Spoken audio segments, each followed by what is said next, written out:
Goeienaand en hartlik welkom by nog 'n episode van Praag TV. As jy nog nie op die kanaal ingeteken is nie, maak gerus so deur op die knoppie te klik, asook op die klokkie sodat jy kennisgewings van toekomstige video's mag ontvang. Kyk gerus ook na ons boeke wat hieronder te koop is. En ek gaan dalk later 'n aankondiging maak oor 'n nuwe stelsel wat ons ook wil begin met ons boeke waar ons vir mense elke maand 'n e-boek wil verskaf. Het sy in PDF vorm, het sy as 'n EPUB, het sy as 'n Mobi teks.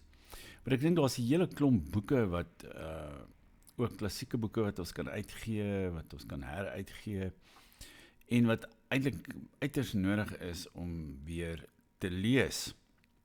Nou vanaand se onderwerp is SA migrante krisis ook EW se skuld, want ons weet natuurlik oor die afgelope 10 dae of 2 weke is daar 'n hele krisis gewoed rondom migrasie in Suid-Afrika en al die wettige en onwettige immigrante uit die res van Afrika wat hulle self in ons land tuis gemaak het.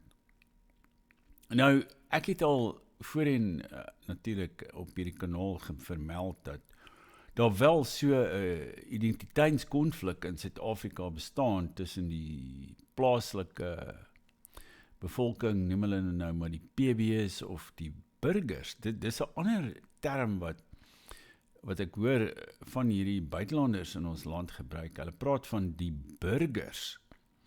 En daarmee bedoel hulle nou die plaaslike Suid-Afrikaanse swartes wat oor burgerskap beskik, want dit is eintlik die enigste verskil tussen die twee groepe.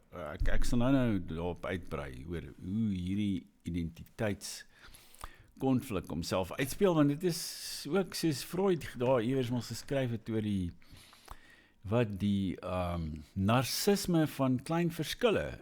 Verseker het ons hierso te maak ook met die narcisme van klein verskille, want al hierdie groepe, hulle praat Engels is hulle voertaal, hulle beskik wel oor hulle eie spreektale, en of hulle nou van Malawi afkom, of Zimbabwe, of waar ook al, Mozambique, en so meer, hulle beskik oor hulle eie spreektale, maar vanweë die hele manier waarop die kolonisering en die dekolonisering in Suider-Afrika, eintlik in die hele Afrika uitgespeel het, is daar nou net eintlik die Franssprekendes en die Engelssprekendes, en die Franssprekendes is nie eintlik so deel van hierdie huidige migrasiekrisis in Suid-Afrika nie. Maar ons is nou almal Engels en ons is almal swart. Dit is waaroor dit gaan. En dit is waarop mense se identiteit gedefinieer word deur die state in Suider-Afrika, deur die media, deur die advertensiewese, deur die reklamewese ensovoorts. En dit veroorsaak hierdie geweldige krisis. Dit was vir my al jare lank duidelik dat ons stuur af op 'n totale breekspil wat al hierdie totale simplistiese sogenaamde demokrasie, wat nie net in ons land geld nie, maar ook in Zimbabwe en Angola en al hierdie ander plekke en Namibië en oral. Ons beleef ons nou die tydvak van demokrasie, maar wat sy eie probleme, sy eie identiteitsprobleme ook skep. Maar ek sal net 'n bietjie daarop uitbrei. Ek dink die belangrike punt om te verstaan is dat hierdie soort revolusie wat EW de Klerk en die Nasionale Party in die 80er jare, laat 80er jare, vroeë 90er jare ontketen het. Ons ervaar nou die gevolge daarvan in die vorm van die verval, die chaotiese verstedeliking wat in ons land plaasvind. Die gebrek aan water en elektrisiteit. Hierso in hierdie windbuurt waar ek bly. Nou, jy weet, dit is sogenaamd, ek weet nie, hulle sê dit is 'n gegoede windbuurt. Ja, jy weet, die huise hier kos wat eers tussen 4, 5 en 10 miljoen, 15 miljoen rand, wat ook al. En daar's van hierdie Engelse wat hier woon, wat sê, ek wat Dan Rhodes is te arm om hier te bly, en hulle wil eintlik van my ontslaa raak. Maar nou ja, dis 'n ander saak waaroor ons dalk op 'n ander keer kan gesels. Maar hierso, te midde van al hierdie geld, ja, is daar voortdurend tekorte aan water. Daar gaan omtrent nie 'n week verby waar daar nie een of ander waterkrisis hierso plaasvind nie, en waar sekere dele van hierdie woonbuurt sonder water is, of die munisipaliteit is besig om die waterpype reg te maak, vir onderdele te wag en wat te kom. Daar's konstante probleme met water. Nou dit het ons nooit in die, wat sal dit noem, die hel op aarde, wat die verlede voor 1994 was, wat nou aan ons voorgehou word. Ons het dit nooit voor 94 ervaar nie, en daar waar ek oor see gereis het, of gewoon het, of wat ek al, daar was nooit tekort aan water nie. Ek was nou 2 weke in België, tydens die ontsettende hittegolf, trouwens ek het teruggekom met 'n verskriklike verkoue ook, as gevolg daarvan, en ook vanweë die vliegtye wat ek geneem het. Maar daar was nooit 'n tekort aan water nie, te midde van hierdie hittegolf. Oral het mense water gehad, en daar bestaan nie so iets, dat jou water sommer dat die pype bars, en dat mense vir weke, dae of weke lank sonder water is nie. Dit is alles 'n gevolg van hierdie de Klerk EW revolusie, wat in die vroeë 90e jare ontketen is. Chaotiese verstedeliking. Nou, die ander ironie natuurlik, is dat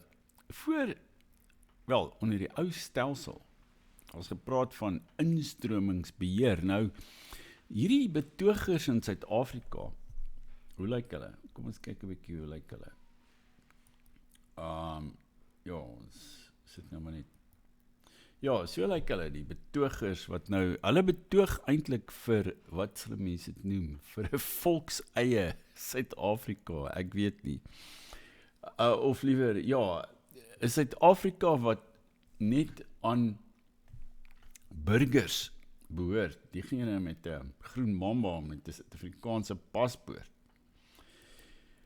Maar, die ironie van die saak is, dit is ook amper 'n pleidooi vir apartheid, want dit wil sê dat daar moet die afbakening wees van nasionaliteite.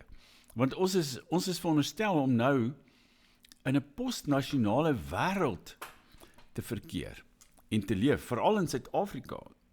Die nasionaliteit, etnisiteit, al hierdie begrippe is afgeskaf in 94. Ons is nou nie deel van een groot mengelmoes, die sogenaamde reënboognasie. Nou, hoekom is die Zimbabweërs en die Malawiërs en die Mosambikers en die Angolese en wie ook al, hoekom is hulle nie ook deel van die reënboognasie nie? Waar is die grense binne die reënboognasie? Ek verstaan nie hierdie dinge nie. Maar hulle sê, dit hang nou daarvan af of jy 'n paspoort het, maar jy kon daai paspoort ook gekoop het by 'n korrupte amptenaar. En korrupsie is natuurlik deel van hierdie hele stelsel. Ek sal nou verder bietjie net verwys na watter gevolge daar is vir korrupsie, ook wat migrasie betref. Maar ek wil net vir 'n oomblik daaraan herinner, dat, en ek hier speel hier in my agterkop met 'n boek wat ek wil skryf, wat gaan daar ook eintlik daaroor gaan oor die Afrikaner as 'n swerwer, as 'n nomade, hoe ons, weet, van die begin af, van 1652 af, eintlik al gaande verder en verder in binneland ingetrek het, en ek is nou, dis een van die boeke trouwens, wat ons in Afrikaans, wat ek nou in Afrikaans wil uitgee. Daar's 'n boek wat ek het dit al gelees voorheen, van 'n man met die naam van de Kiewiet. Nou, miskien het jy my al van hom gehoor. Ek sal jy nou wys hoe hy lyk. So. Nou, de Kiewiet, my pa het my altyd baie van de Kiewiet vertel.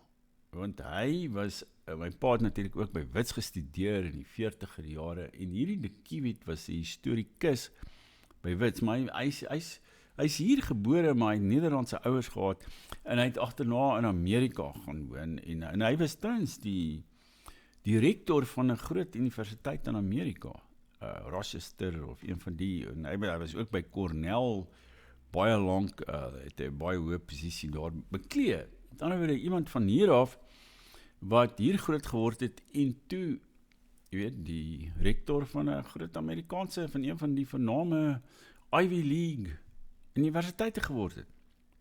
Maar hy het 'n interessante geskiedenis van Suid-Afrika geskryf, waarin hy ook verwys na die faktore wat veroorsaak het dat ons soveel getrek het. En dit was nie bloot 'n geval van, daar was verskeie faktore, maar en ek wil nou in my opstel uiteindelik sal ek 'n bietjie meer daarop ingaan oor hoe ons hele geskiedenis van migrasie, ook ons Afrikaners, verstedeliking en alles wat daarmee saamhang. Maar een van die hoofredes waarom ons getrek het destyds, was omdat die landbou nie eintlik jy weet, ons mense kon onderhou nie, en daarom was hulle so aangewese op veerboerdery en op meerweiding, en daarom het hulle verder getrek. En toe het ons natuurlik hierdie geweldige uitbreiding van Afrikaners reg oor die land. Ons was dus ook migrante, en is dit miskien steeds, want nou is daar mense wat oor see emigreer, en wel, reg oor die wêreld, as ook natuurlik na Amerika toe, as vlugtelinge. Maar aan die wortel van hierdie migrasieprobleem in Suid-Afrika, sou ek sê, is daar die chaotiese verstedeliking, ook van die plaaslike swart stamme, wat nou van hulle gebiede af, van Natal, KwaZulu, en die Oos-Kaap, en natuurlik ander gebiede ook, na die stede toe getrek het, en ons sien die verskeiding van hierdie geweldige plakkerskampe oral rondom die stede, en die toestroming oor die grense, en die chaotiese verstedeliking in ons eie land, is maar net twee sye van dieselfde munt. Nou die ironie is, kyk, daar was natuurlik in die ou dae ook die sogenaamde, daar was instruksiesbeheer en die sogenaamde paswette. Jy kan omtrent nie hierdie paswette noem sonder dat mense, jy weet, onmiddellik hysteries raak, en jy weet, amper jy weet net nie, vooral 'n toeval kry, of 'n epileptiese aanval, of iets van die aard nie, jy weet, dit is so verskriklik. En natuurlik hierdie Sowjetunie, wat in die vroeë 70er jare, hulle en Nieu-Guinea, dink ek, het mos die hele besluit van die Verenigde Nasies, hulle die resolusie opgestel om te sê dat Suid-Afrika 'n misdaad teen die mensdom pleeg met apartheid. Maar ek het, terwyl ek nou daar was in Tsjechië, so 'n week of 2 gelede, en toe gesels ek daar met 'n vriendin van my, en sy's 'n Rus, sy vertel my toe dat sy in vrees lewe om terug te gaan Rusland toe, want haar interne paspoort het verval. En as jy nie oor 'n interne paspoort in Rusland beskik nie, dan word jy terstond gearresteer. En dit was so onder die ou Sowjetunie ook. En jy mag nie, die ou Sowjetunie het hulle eie passtelsel gehad. En dit kom eintlik van die 19de eeu af, van die Tsaar se tye af. Maar kortliks kom dit daarop neer dat jy mag nie, jy weet ja, jy mag nie na 'n ander plek toe verhuis het sonder toestemming nie. Net soos die paswette hier by ons. Behalwe die Russe wat dit toegepas het in die Sowjetunie.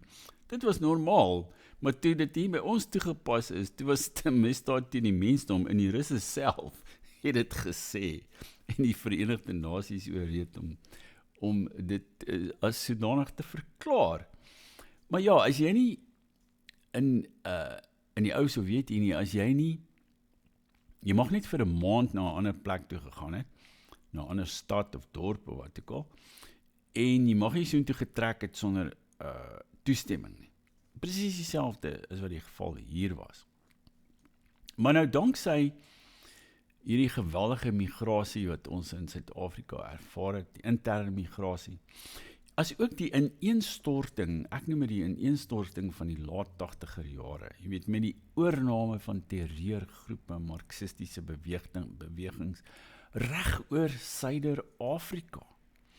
Dit het die hele subkontinent is daardeur gedestabiliseer. En vandaar die feit dat ons hierdie ontsettende instroming in ons eie land ervaar, want in die buurlande is daar geen noemenswaardige ekonomiese aktiwiteit nie. Dit is net hier by ons. Ons is die enigste land in hierdie subkontinent wat oor 'n noemenswaardige ekonomie beskik, en die res lewe daar in wat hulle praat ons van mislukte state.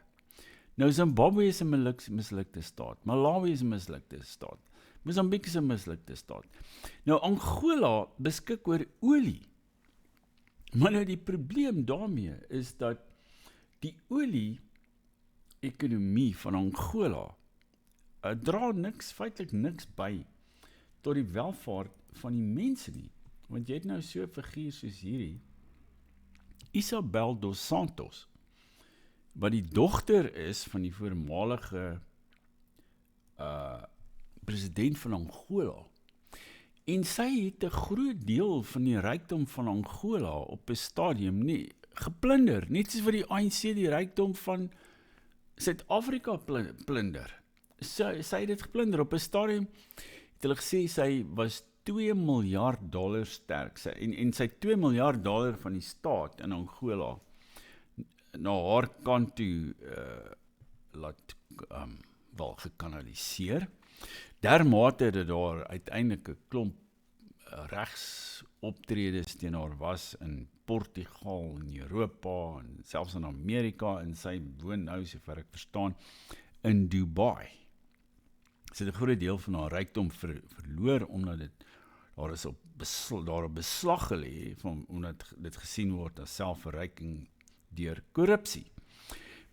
En dis, selfs in daardie lande waar daar hulpbronne bestaan, soos olie, soos in Angola, danksy hierdie soort marxistiese, afrikanistiese regerings, wat daar in hierdie hele subkontinent bestaan, gaan daar nooit noemenswaardige ekonomiese ontwikkeling vir die breër bevolking plaasvind nie. Jy kry net, daar's hierdie geweldige armoede, en daarbokant het jy hierdie baie klein elite groepies, die kaders, wat hulle self verryk deur middel van die staat. En dit is die gevolge van de Klerk en sy Britse hanteerders, hierdie Rennick en almal van hulle, sy revolusie wat hulle in ons subkontinent kom toepas het.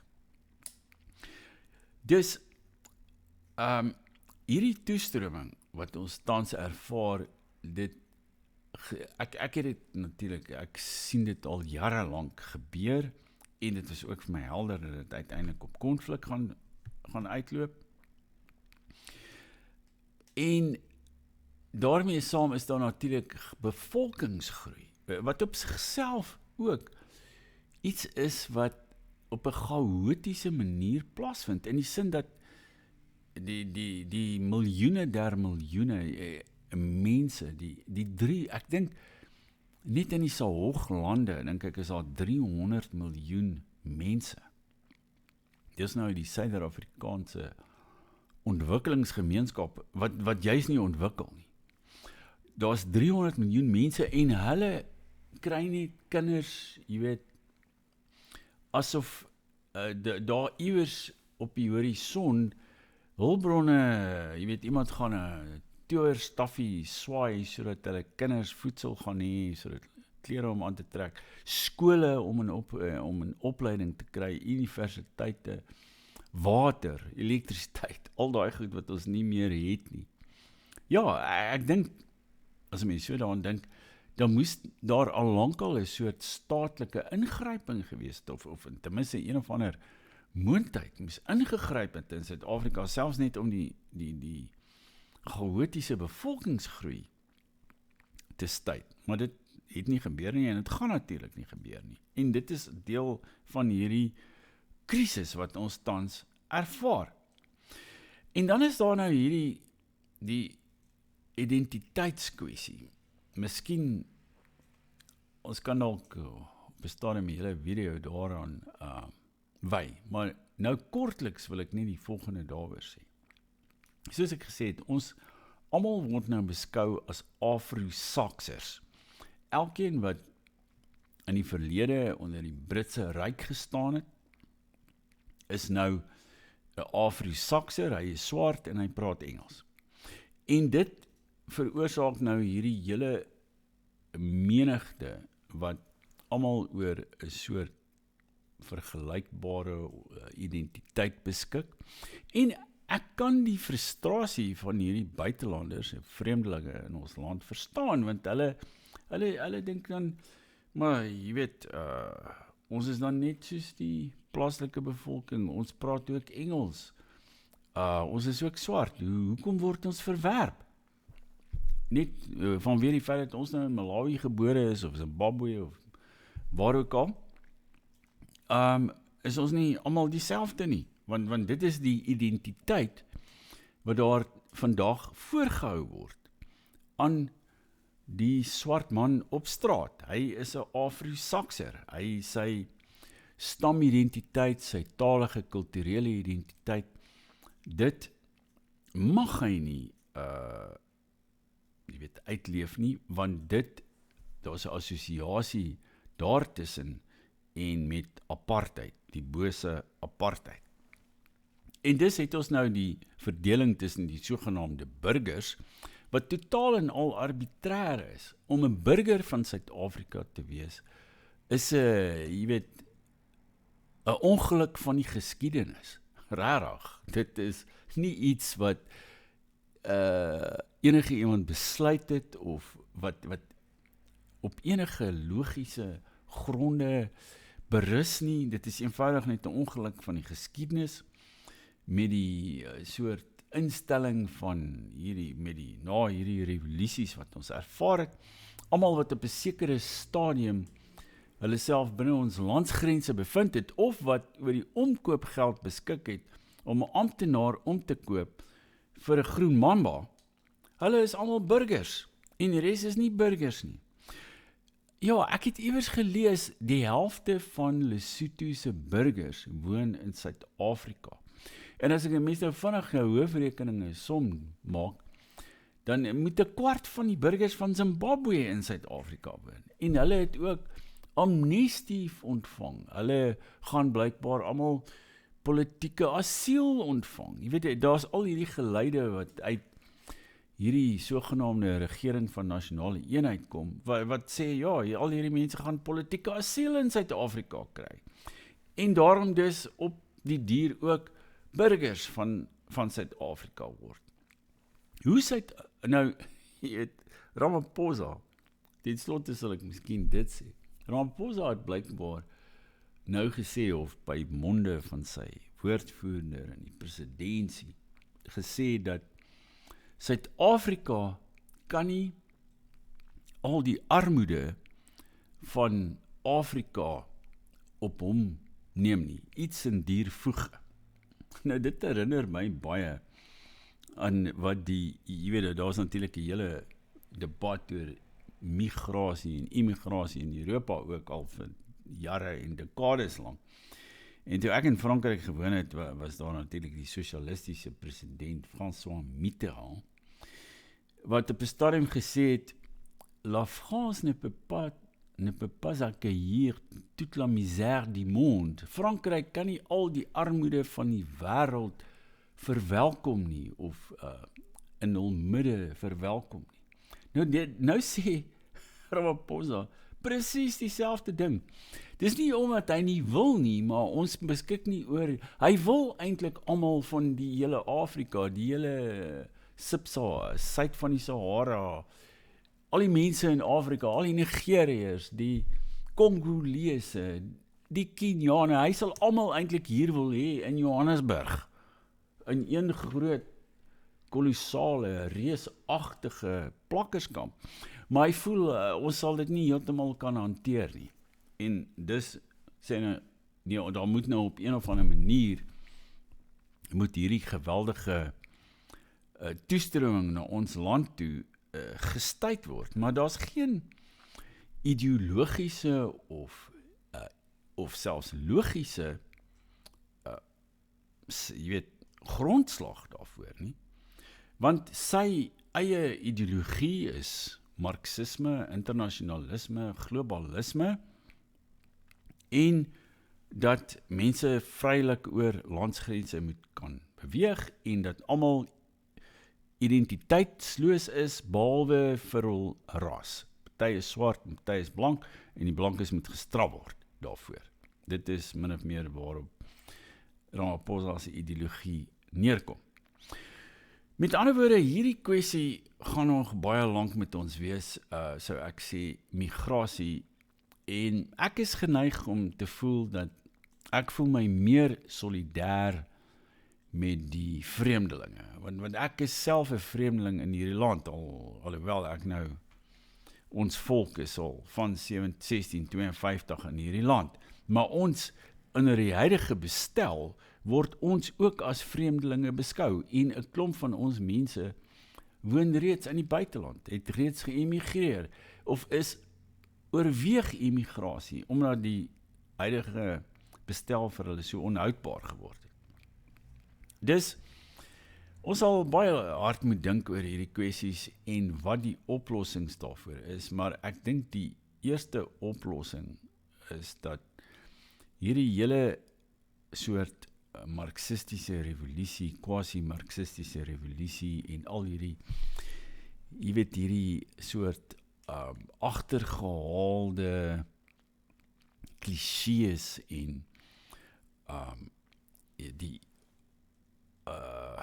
ja, wat sal mense dit noem, die uitwasse, die ideologiese uitwasse, die uitskot van die Anglo-Saksiese wêreld met hulle anti-rassisme en jy weet, die universele mens wat op ons afgelaai is. Dit moet eers einde kry, alvorens daar vir ons enige hoop bestaan dat daar 'n uitweg uit hierdie huidige chaos gaan ontstaan. Nou ja, as jy tot hier geluister het, moenie vergeet om op die kanaal in te teken nie, en ja, kyk ook uit vir al ons aankondigings oor nuwe publikasies en e-boeke en alles wat daarmee saamhang. Tot volgende keer dan, totsiens.